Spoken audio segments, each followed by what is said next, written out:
NDA కూటమి ప్రవేశపెట్టిన manifesto కూటమి అభ్యర్థిని గెలిపిస్తుందంటున్నారు అమలాపురం పార్లమెంటు టీడీపీ అభ్యర్థి గంటి హరీష్ మాధుర్.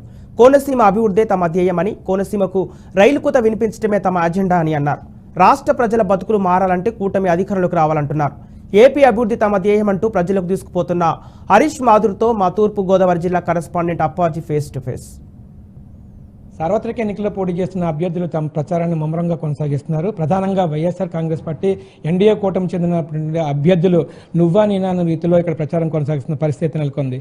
ప్రస్తుతం మనం అమలాపురం పార్లమెంట్ నియోజకవర్గం సంబంధించి టీడీపీ అభ్యర్థిగా పోటీ చేస్తున్న హరీష్ మాధుర్ గారు మన వద్ద ఉన్నారు. వారిని అడిగి ప్రచార పర్వం ఏ విధంగా కొనసాగుతుందని వారి మాటలను విందాం. సార్ చెప్పండి, మీరు నమస్తే అండి.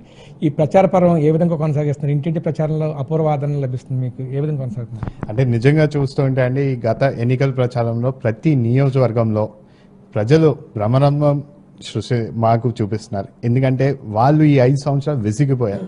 ఈ 5 సంవత్సరాలు ఈ వైసీపీ ప్రభుత్వం మాకు ఒక ఛాన్స్ ఇవ్వండి అని చెప్పి మాట చెప్పారు. అధికారం వచ్చిన తర్వాత అయితే మాత్రం ఎక్కడా కూడా వాళ్ళు ఈ 5 సంవత్సరాలు అభివృద్ధి చేయలే. ఇక్కడ స్థానికంగా మన పార్లమెంట్ పరిధిలో చూడండి, ఎక్కడ ఏ చోటకి వెళ్ళినా సరే ప్రజలే తెలియజేసుకున్నారు. గ్రామంలో జరిగిన సీసీ రోడ్స్ అయినా, డ్రైన్స్ అయినా, లేకపోతే అక్కడ రావాల్సిన వాటర్ ట్యాంకులు అయినా, ఇవి గత 2014 నుంచి 19లోని తెలుగుదేశం ప్రభుత్వం హయాంలోనే జరిగాయని చెప్పి ప్రజలే తెలియజేసుకుంటున్నారు. కానీ ఈ 5 సంవత్సరాలు మేము అడిగిన కనీసం డ్రైన్స్ మరమ్మతం చేయమని కూడా కోరాం. అట్లీస్ట్ అవి కూడా చేయలేని పరిస్థితి. ఈరోజు వాళ్ళు మాట్లాడతారు, ఇప్పుడు చూస్తున్న వైసీపీ అభ్యర్థులు ఒకటే మాట చెప్తారు, మేము సంక్షేమం ప్రభుత్వం అంటారు. మేము అడుగుతుంది ఏంటంటే, ఈరోజు సంక్షేమంలో మీరు ఎంతమందికి ఇచ్చారు? మేము చాలా వరకు అన్ని చోట్లకి వెళ్ళి అడుగుతున్నాం, ఎంతమంది వరకు మీరు ఇప్పుడు దాకా అందజేశారు? ఈ వైసీపీ ముఖ్యమంత్రి గారు జగన్మోహన్ రెడ్డి గారు ఆయన ఒకటి మాట చెప్తాడు, నేను బటన్ నొక్కి ఇంతమందికి అందజేసానంటారు. కానీ ప్రజలే తెలియజేస్తున్నారు, ఎవరికి అది చేయలేని పరిస్థితి. మా పేరు ఆ పేపర్లోనే ఉంది, కానీ మాకు ఈ రోజు వరకు కూడా మాకు చేయలేని పరిస్థితి. కానీ ఈ సంక్షేమం గురించి వీళ్ళు ఎలా ఉన్నారంటే, ఒక చేతికి ఇచ్చి ఇంకో చేతితో లాగేసుకుంటున్నారు. మీరు ఈరోజు చూస్తే నిత్యావసర వస్తువుల ధరలు పెరిగిపోయాయి, పెట్రోల్ డీజిల్ ఛార్జీలు పెరిగిపోయాయి, లేకపోతే కరెంట్ ఛార్జీలు పెరిగిపోయాయి. ఇవన్నీ కూడా పెంచేసి ఇంకో చేతితో లాక్కోవడం జరిగింది. ఆ రోజున మీరు చూస్తే మందు పూర్తిగా నిషేధించి మళ్ళీ మీకు 24లో ఓటు అడుగుతానని మాట్లాడారు. కానీ 5 సంవత్సరాలు మీరు చూస్తుంటే ఈ మందు నిషేధించలే, లోకల్ బ్రాండ్స్ని ప్రమోట్ చేశారు. లోకల్ బ్రాండ్స్ని ప్రమోట్ చేసి ఈరోజు ప్రజలకి హెల్త్ ఇష్యూస్ హెల్త్ వరకు సమస్యలు వచ్చేలాగా అయ్యింది.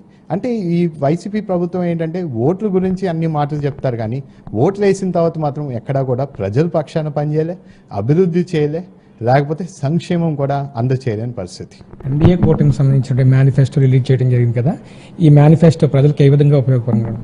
అంటే మేము రిలీజ్ చేసిన ఉమ్మడి మేనిఫెస్టో, అందులోని యువత అయినా సరే, రైతులైనా సరే, లేకపోతే మన మహిళలైనా సరే, లేకపోతే మన బీసీ డిక్లరేషన్, రేపన్నాడు ఎస్సీ డిక్లరేషన్, ఇవన్నీ కూడా ప్రజలు ఈ 5 సంవత్సరాలు వీళ్ళు పడ్డ ఇబ్బందులు చూసి ఈరోజు ఎన్డీఏ ఉమ్మడి మేనిఫెస్టో రిలీజ్ చేయడం జరిగింది. ఎందుకంటే మేము మొన్న మేము రిలీజ్ చేసిన బీసీ సబ్ ప్లాన్లోనైతే మేము 5 సంవత్సరాలు మేము సుమారు 77,000 కోట్ల రూపాయలు మేము ఖర్చు పెట్టాం. కానీ వీళ్ళు అధికారంకి వచ్చిన తర్వాత అది పూర్తిగా తీసేసి 56 కార్పొరేషన్స్ నిర్ణయించారు. 56 కార్పొరేషన్స్ తర్వాత సుమారు 56 కార్పొరేషన్స్కి డైరెక్టర్స్ని ఏర్పాటు చేశారు. కానీ ఎక్కడా కూడా వాళ్ళకి నిధులు ఇవ్వలేదు. నిధులు ఇవ్వకుండా వాళ్ళు ఏం చేయగలుగుతారు ఆ కులానికి? ఇలాగా చాలా ఇబ్బందులు వీలు పెట్టారు. అంటే ఓన్లీ ఏంటంటే మీడియా పరంగా చూపించుకున్నారు, కానీ ఎక్కడా కూడా నిధులు ఇచ్చే పరిస్థితి లేదు.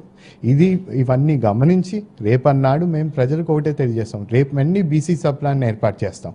అందులోని లాస్ట్ టైం మేము ఖర్చు పెట్టింది 77,000 కోట్లు. రేపు మేము ఖచ్చితంగా 1,50,000 కోట్లు మేము 5 సంవత్సరాలు మేము ఖర్చు పెడతామని కూడా మేము ప్రజలకి తెలియజేసుకున్నాం. ఇదే కాకుండా యువతకి ఈరోజు ఆనాడు ఈయన మాట్లాడాడు, ప్రతి సంవత్సరం జాబ్ క్యాలెండర్ రిలీజ్ చేస్తా అన్నాడు. మొదటి సంవత్సరం జాబ్ క్యాలెండర్ రిలీజ్ చేశాడు, అందులో ఎంతమందికి జాబ్స్ ఇచ్చారో కూడా చెప్పలేని పరిస్థితి. 2వ సంవత్సరం జాబ్ క్యాలెండర్ లేదు, 3వ సంవత్సరం జాబ్ క్యాలెండర్ లేదు, లేకపోతే 4వ సంవత్సరం కూడా ఎక్కడా కూడా మళ్ళీ జాబ్ క్యాలెండర్ జనవరి నెలలో రిలీజ్ చేయలే. అంటే ఎంతమంది పిల్లలు డిగ్రీ పూర్తి చేసుకుని జాబ్ లేకుండా వాళ్ళు ఎంతమంది ఇబ్బంది పడ్డారు అనే విషయం మీరు గమనించాలి.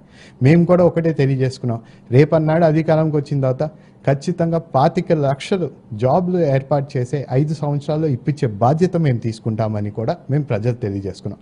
అది డిగ్రీ పూర్తి చేసుకున్న యువతకి వాళ్ళు కానీ ఇప్పుడు ఈ 5 సంవత్సరాల్లో జాబ్ రాకపోతే వాళ్ళకి నెలకి 3,000 రూపాయలు ఆదాయంగా వాళ్ళకి ఇచ్చే బాధ్యత కూడా మేము తీసుకున్నాం. అలాగే మహిళలకు ఈరోజు మీరు చూశారు ఏ విధంగా నిత్యావసర వస్తువులు పెంచారు, ధరలు పెంచారు, లేకపోతే కరెంట్ ఛార్జీలు పెంచారు, లేకపోతే గ్యాస్ సిలిండర్ ప్రైస్ పెంచారు.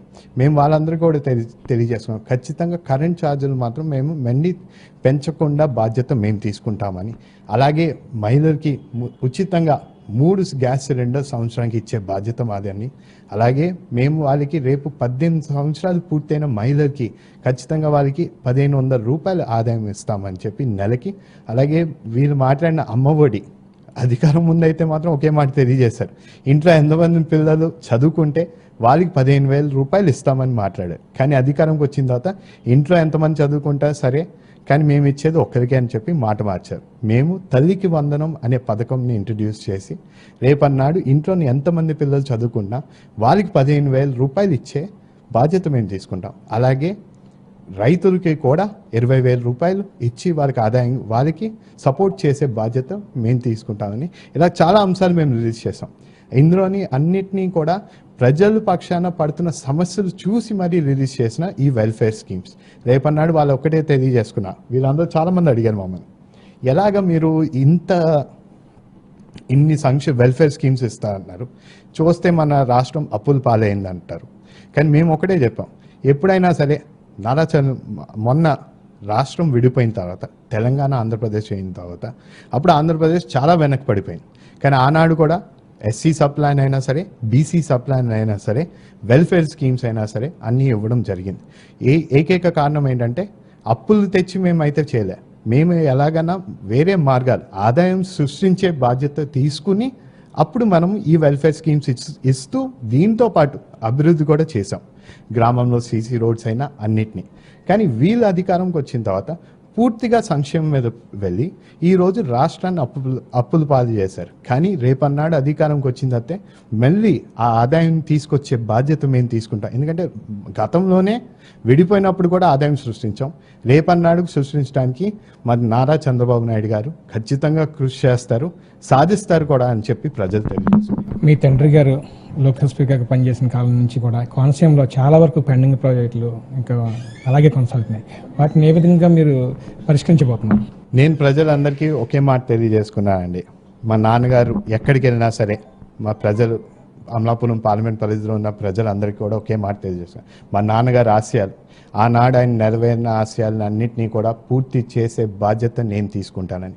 ఆనాడు ఆయన అనుకున్నారు ఇక్కడ ఖచ్చితంగా ఓన్లీ రోడ్డు మార్గంగానే ప్రయాణం చేయాలి, రేపన్నాడు ఒక రైల్వే లైన్ ఇక్కడ ఉంటే ఖచ్చితంగా రేపన్నాడు ప్రజలు ఖచ్చితంగా ఇంకో మార్గం ఏర్పాటు అవుతుంది, దీనివల్ల రైతులకి ఇంపోర్ట్ అండ్ ఎక్స్పోర్ట్ ధరలు అవకాశాలు కల్పిస్తాం. అలాగే రేపన్నాడు ట్రావెలింగ్ కూడా ప్రజలకి ట్రావెలింగ్ మార్గం ఇంకో మార్గం దొరుకుతుంది, దీనివల్ల టూరిజం కూడా బాగా పెరుగుతుంది.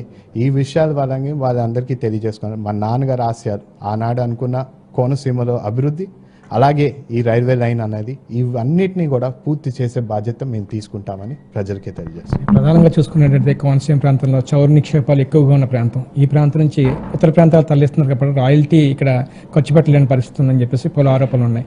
ఈ రాయల్టీ ఈ ప్రాంతానికి ఖర్చు పెడితే ఈ ప్రాంత అభివృద్ధికి ఏ విధంగా కృషి చేయనున్నారు? సిఎస్ఆర్ అన్నారు.